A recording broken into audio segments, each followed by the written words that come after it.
자, 여기서부터 끌고 갈 겁니다. 필기하지 마시고 보시라고. 책에 다 있는 건데 제가 묶어서 할 거니까 필기 시간 드릴게 아예. 삼면 등가의 법칙. 요 용어 모르셔도 돼. 세 가지 면에 등가 무슨 말인가요? 크기가 동등하다 할 때 등이라고, 같이 할 때 가라고. 세 가지 면에서 가치가 같다. 세 가지 면의 크기가 같다. 이게 삼면 등가의 법칙인데,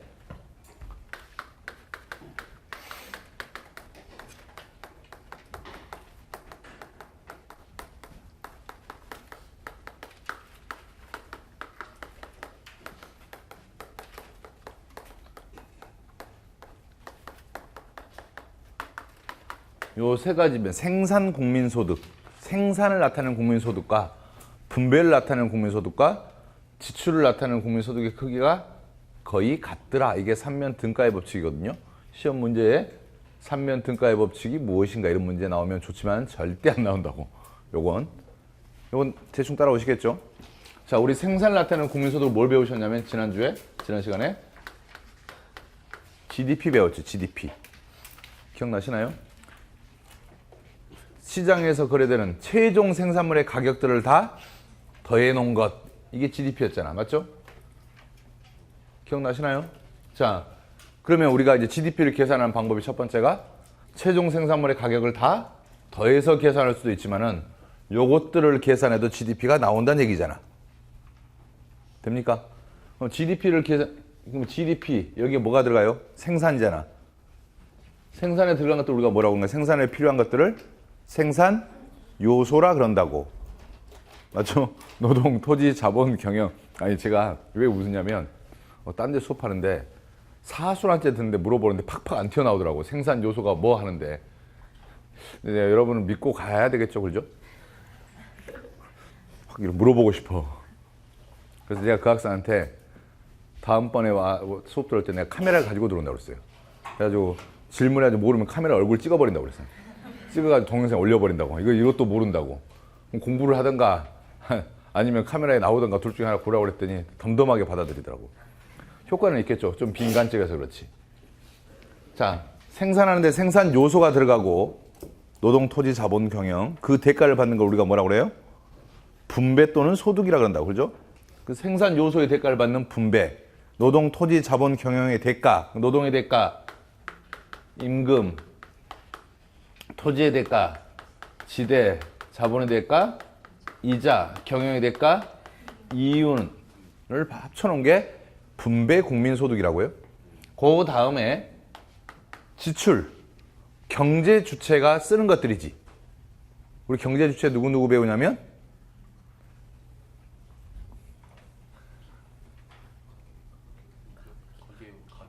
끝. 가게 끝. 가게나 기업. 또. 정부요. 또. 그뿐이라고? 등 그래주면 차라리 고마웠지. 가게, 기업, 정부, 외국 이렇게 배운다고 그러죠?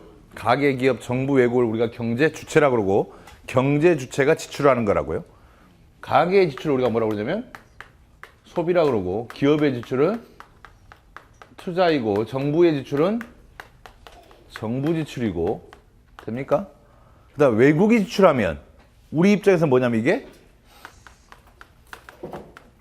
수출이라고 해요. 맞죠? 외국이 지출하면 우리 입장에 수출이라고. 그런데 거기서 수입은 빼줘야 돼요. 왜? 여기 이미 포함되어 있지. 이해됩니까? 무슨 말인지. 소비 속에는 외국에 대한 수입에 대한 것도 포함되어 있잖아요. 소비 지출 속에는 수입품에 대한 지출도 포함되어 있지. 그래서 빼준다고. 대신에 아니면 이것만 한번 계산해 보세요. 자, 가게, 기업, 정부, 외국이 쓰는 거라고. 외국이 우리한테 쓴 건 수출이지만 우리가 외국한테 쓴 건 빼줘야 순수하게 우리가 외국이 우리한테 쓴 게 나오는 거죠. 이거 이해됩니까? 자, 이것만 합쳐서 우리가 순수출이라 그런다고. 요 크기가 거의 같더라. 이걸 우리가 삼면 등가의 법칙이라 그런다고. 이해됩니까? 그러니까 GDP 계산할 때 다시 한번 제가 지난 시간에 배운 걸로 최종 생산물의 가격을 다 더해서 GDP를 계산할 수도 있지만은 시험 문제 그게 안 주어질 수 있어. 그러니까 얼마치 생산했고 얼마치 생산했고 우리가 흔히 이제 예측하는 문제가 이거란 말이에요. 그럼 GDP가 얼마냐? 그러면 최종 생산물의 가격을 다 더해서 할 수도 있지만은 갑자기 이딴 게 주어질 수도 있다고. 시험 문제. 그리고 GDP 계산해라 그러면 삼면 등가의 법칙 가지고 푸시는 거라고 문제. 제 말 이해되죠? 무슨 말 하는 건지. 아니면 이게 주어져 있을 수도 있다고. 그럼 삼면 등가의 법칙 가지고 GDP 계산하는 얘기예요. 됐죠? 자, 그 다음에 제가 이제 여기서 아주 얍삽한 짓을 한다고. 수입만 저쪽으로 이항을 시킵시다. 여기까지 삼면 등가의 법칙이고 수입만 이항을 시키면 아껴 써야지. GDP 플러스 수입은 소비 플러스 투자 플러스 정부 지출 플러스 수출 이렇게 되죠. 얘만 이항시킨 거잖아요. 이쪽으로. 자, 머리 굴려보셔. GDP를 뭐라 배웠어요 우리? GDP를 뭐라 배우냐고. 국내 총생산. 맞죠? 우리나라에 생산된 것 다 되는 게 GDP. 수입은 뭔가요? 외국에서 생산돼서 우리나라에 들어온 것. 맞죠? 요 두 개를 더해 놓으면 뭔가요? 우리나라에 생산된 것에다가 국내 총생산에다가 수입을 더해 놓으면 우리나라에 들어와 있는 팔려고 하는 모든 것. 맞아요? 안 맞아요? 대충 감 잡히시나요? 맞죠? 요 두 개를 더해 놓으면 우리나라에 있는 것, 우리나라에 있는 팔려고 하는 모든 것이 되잖아. 이걸 뭐라고 그러냐면 총 공급이라 그런다고요. 그래서 제가 미리 그냥 AS라 쓸 겁니다. 앞으로 공급을 다 더해 놓은 것 이 말이에요. 영어 수업하긴 부끄럽잖아. A가 뭔지. A가 공급인가요? S가 공급이고 A가 총 이 말이에요. 영어 시험에 나오길 기대하면서 하나 알려드려? 철자도 자신 없다. 철자가 하나인가? 지가? 두 개겠다. 앞에가 전미호고 이건가요? 아닌데? 하나일 것 같은데?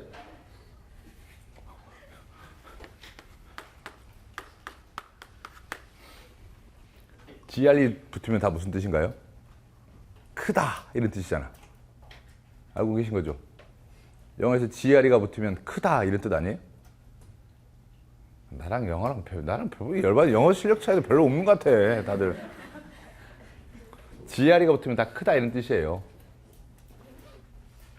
그레고리어스 이런 단어 있고 그러지 않아요? 발음이 내가 후져가지고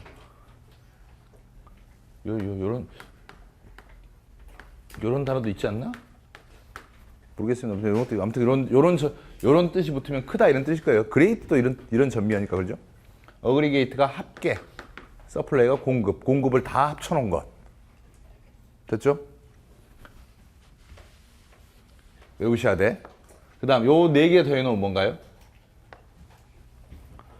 가게가 쓰려고 하는 것, 정부가 쓰려고 하는 것, 가게가 쓰려고 하는 것, 기업이 쓰려고 하는 것, 정부가 쓰려고 하는 것, 외국이 쓰려고 하는 것 다 더해놓은 건 뭔가요? 우리나라의 경제 주체가 쓰려고 하는 모든 것이 된다고. 그래서 이걸 총 수요라 그런다고.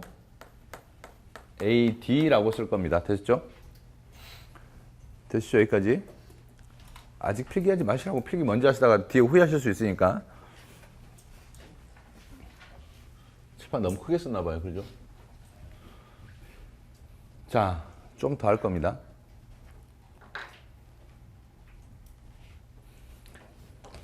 미리 여기서 가르쳐야지. 자, 지금 제가 하는 건 앞뒤 과정 다 자르고 결론으로 들어가는 거야.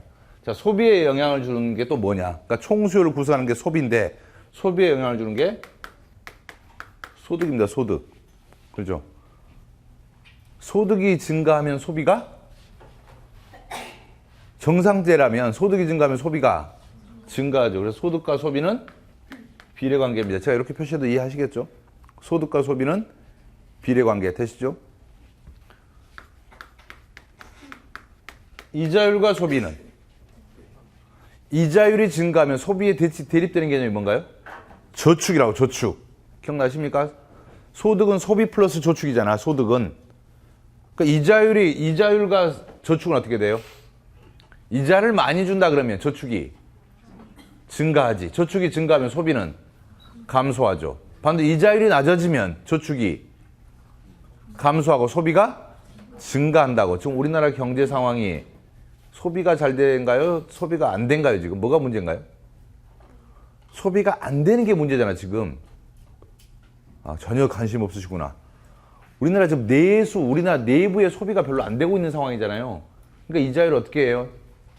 낮춰주는 정책을 채택하고 있지. 계속해서 계속 이거 하실 건데, 아무튼 이자율과 소비는 그럼 어떤 관계? 이자율이 낮으면 소비는 증가하죠. 저축이 감소되고. 그래서 이자율과 소비는 반비례 관계 되시죠? 통화량이라 그럽니다. 통용되고 있는, 돌아다니고 있는 화폐의 량, 줄여서 통화량.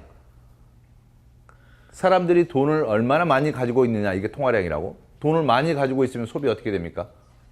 여러분 쉽게 생각해 보세요. 여러분 주머니에 10,000원 있을 때하고 100만 원 있을 때하고 소비 언제 더 많이 해요?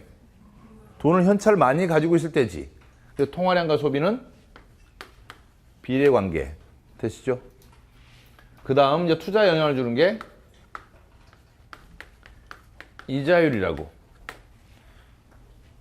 자, 이자율 높으면 돈을 빌려요, 안 빌려요?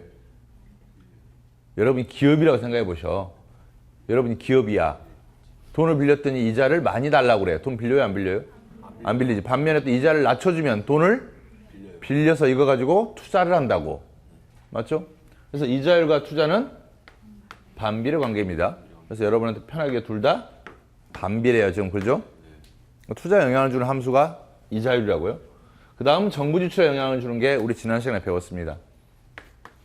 적자 재정이면 돈을 쓴다 안 쓴다 정부가? 들어온 것보다 더 많이 쓰겠다. 들어온 세입보다 세출이 더 많으면 적자 재정이라 그러죠. 세입 가장 흔한 게 뭐였나요? 조세였죠, 조세. 정부가 벌어들인 세입, 수입에서 가장 큰 수단은 조세였고, 세출에 가장 흔한 게 뭐였나요? 공공재, 도로, 공항, 항만, 사회 간접 자본을 만드는 것들이죠. 공공재나 사회 간접 자본을 만드는 걸 자, 영어로 그냥 SOC라 그러죠. 사회 간접 자본. 맞죠? 그래서 번 것보다 더 많이 쓰겠다 이 말이잖아요. 그러면 정부 지출이 어떻게 돼요? 적자 재정을 편성하면 정부 지출이 증가, 감소. 들어온 것보다 많이 쓰겠다 이거잖아요. 그럼 정부 지출 증가. 적자 재정과 정부 지출은 비례 관계라고. 대신하 또는 적자 재정은 정부가 돈을 많이 쓰겠다 그러니까 이걸 우리가 확장 정책이라는 말도 쓴다고. 반대로 흑자 재정이다 그러면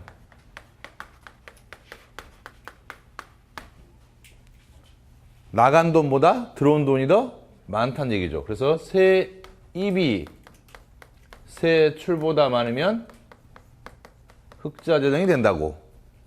그럼 정부가 돈을 쓰지 않겠다. 맞죠? 조세는 잔뜩 걷어들이면서 공공재, 도로, 공항, 항만 만들거나 사회 간접 자본 만드는 걸 하지 않겠다는 거니까 흑자 재정이면 정부 지출이 감소하게 되죠. 되시나요? 그 다음 아직 안 배웠지만 제가 이제 수출에 영향을 주는 함수로 환율. 환율이 증가하면 수출도 증가합니다. 환율이 상승하면 수출도 증가한다고. 지금 할까요? 뒤에 가서 할까요? 지금요? 설명 길어지는데 그냥 제가 보통 그래요. 환율은 우리가 1달러를 살 때 1,000원 주고 사던 걸 1,000원 이상 주고 샀을 때 환율이 올랐다고 얘기한다고. 그러니까 좋게 말해서 교환 비율이에요. 외국 돈에 대한 교환 비율, 줄여서 교환 비율 한 글자씩 따서 환율이라 그러는데 이 말이 어려우면 그냥 외국 돈에 대한 가격이라고 생각하시라고. 이해되십니까? 그러니까 1달러라는 물건을 그 가격이 1,000원이었던 거야. 근데 환율이 올라서 1,500원을 주면 환율이 올랐다고 얘기하는 거고, 반대로 1달러를 1,000원 주고 바꾸다가 1,000원 이하 800원 주고 바꾸면 환율이 하락했다고 얘기를 한다고. 이거 됩니까?